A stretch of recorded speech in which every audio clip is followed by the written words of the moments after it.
Carol, a gente tem uma situação agora que ela precisa... São dois temas, né, que eu acho que surgem aí dessa operação, que também merecem aqui a nossa avaliação.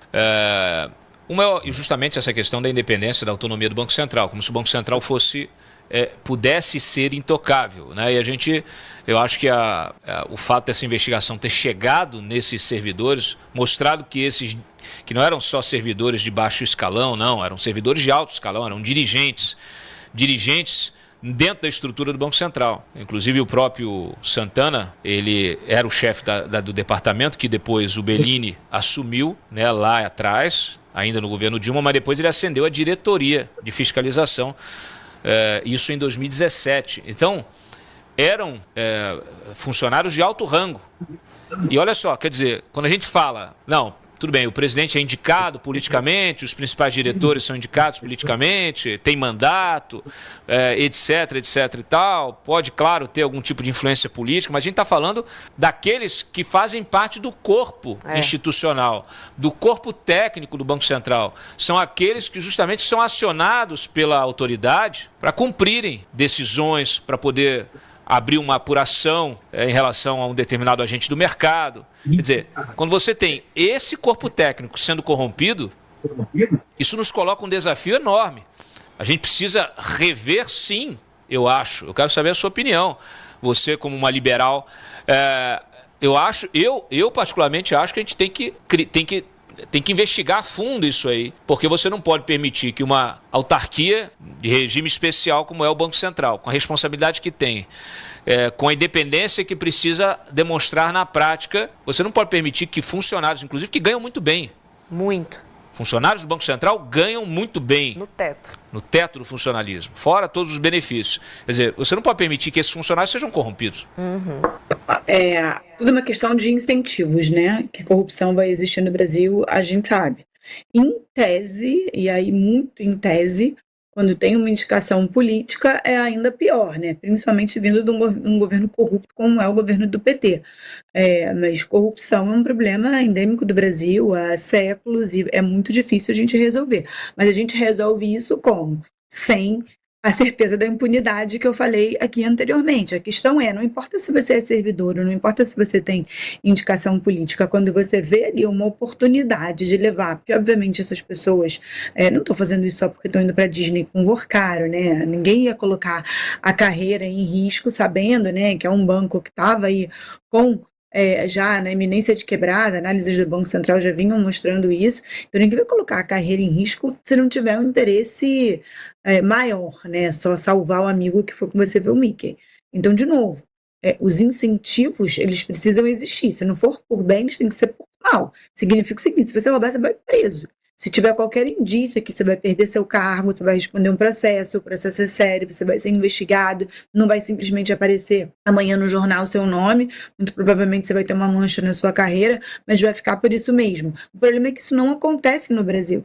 E principalmente fraudes deste tamanho que envolvem pessoas poderosas, aí a certeza da impunidade é maior ainda. Porque se o cara fizer um ilícitozinho menor, se o cara pichar uma estátua de batom, aí sim, aí o peso da caneta da justiça vem forte. Mas em fraudes deste tamanho, que envolve tanta gente, é a certeza da impunidade, certeza da impunidade. Você tem muito mais chance hoje, assim, de estatísticas, isso são números, dados que existem. Você tem muito mais chance hoje de abrir uma empresa no Brasil e quebrar do que você cometer um crime e ser preso. Então, é exatamente por isso que a corrupção ela nunca vai diminuir. Enquanto a gente não tiver, né, um judiciário realmente independente, né, rule of law, que é aquele indicador que a gente vê ali de democracias saudáveis no mundo inteiro, nossa, está cada vez mais ladeira abaixo. Em qualquer instituto que meça isso, a gente está sempre ali abaixo de países africanos que são corruptos, né, notadamente, assim, que não tem qualquer respeito da comunidade internacional. O Brasil está sempre ali embaixo, né? Esse nosso indicador está cada vez pior. E isso, nos últimos, 4, 5 anos, aumentou e aumentou muito. Por quê? Porque você tem a certeza da impunidade no STF, no STJ, em todos os tribunais superiores. você tem um lobby legalizado, né? Os escritórios agora especializados em escritórios superior, em tribunais superiores. O que é isso, gente? O que é isso, né? Meu colega da Lexon, eu também sou da Lexon, né? Sou uma das fundadoras.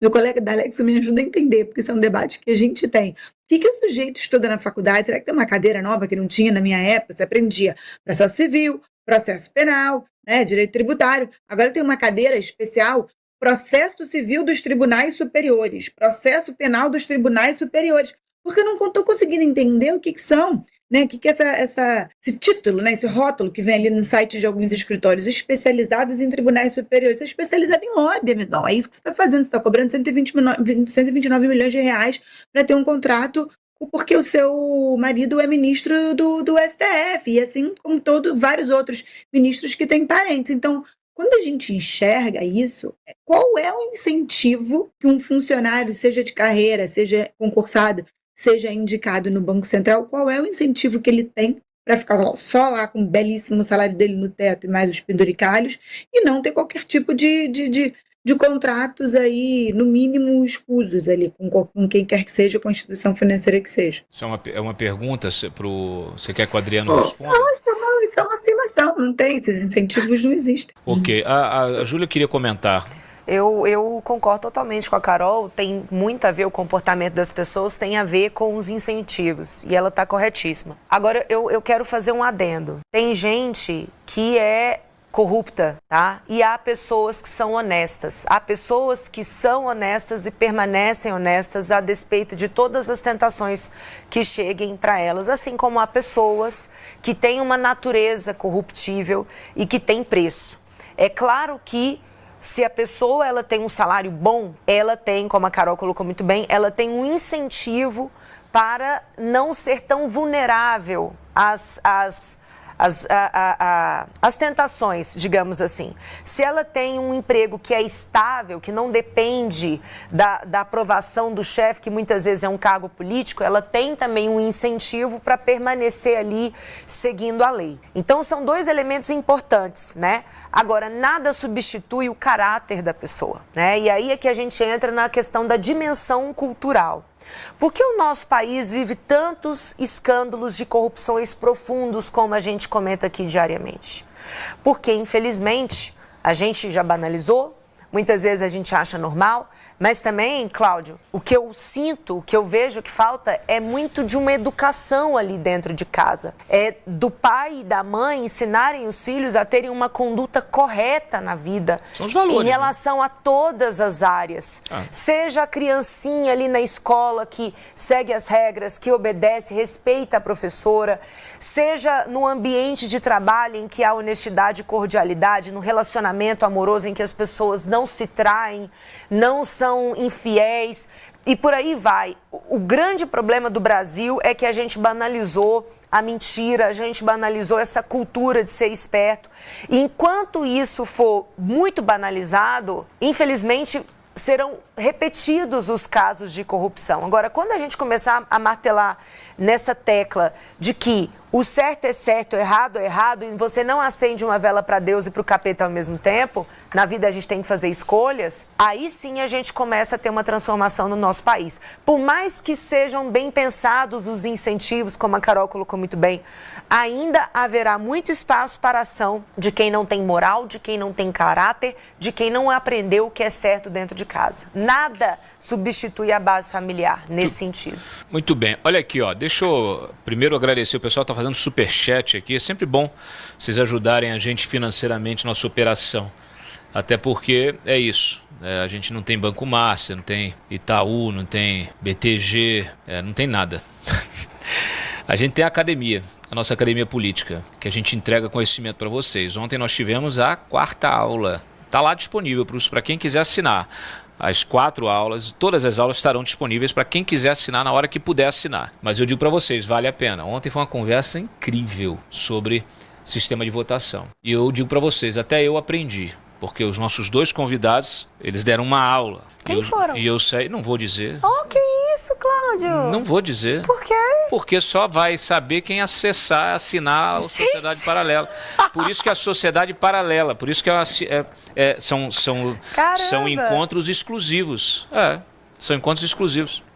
Encontros exclusivos. Tá bom. Mas vou te falar, 2 horas de conversa sobre sistema de votação. Esse tema é uma delícia. Sobre voto. Ciência política é delicioso sobre demais. Voto, tá?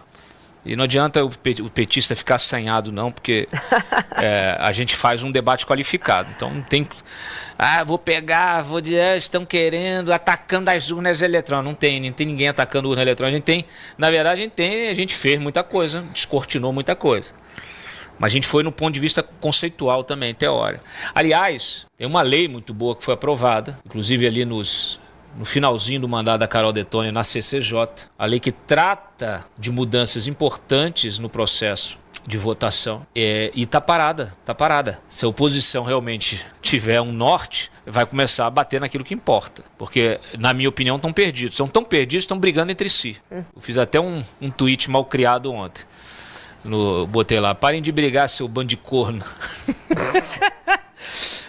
Eu fiz um tweet mal criado, porque assim, parece um bando de criança, adolescente, brigando. Tanta pauta importante para ser feita, inclusive leis poderiam ser aprovadas. Essa lei que eu estou falando, eu vou tratar desse tema até na sexta-feira. Essa lei que eu estou falando, e a Carol, parabéns aí a Carol Detoni, um abraço para ela, porque ela no comando da CCJ conseguiu aprovar essa lei, na comissão pelo menos, esse projeto. Se esse projeto for aprovado, ele vale para essa eleição. E o André Mendonça tem uma responsabilidade enorme, já que ele vai presidir o processo. E eu vou falar sobre essa responsabilidade. E eu vou dizer aqui o que ele pode fazer. A gente já disse isso na nossa aula de ontem. O que o André Mendonça pode fazer, o que vocês podem fazer também, inclusive para pressionar o André Mendonça. Tá? Então eu agradeço sempre o apoio financeiro de vocês, tem Pix aí também rolando, mas eu digo para vocês, assinem a Sociedade Paralela, assinem nosso clube exclusivo de política, né? A nossa comunidade de educação política, porque vocês vão ter realmente uma formação que ela não tem por aí, não tem escola, não tem universidade, não tem lá no IDP do Gilmar, não tem em lugar nenhum, tá? Não tem mesmo.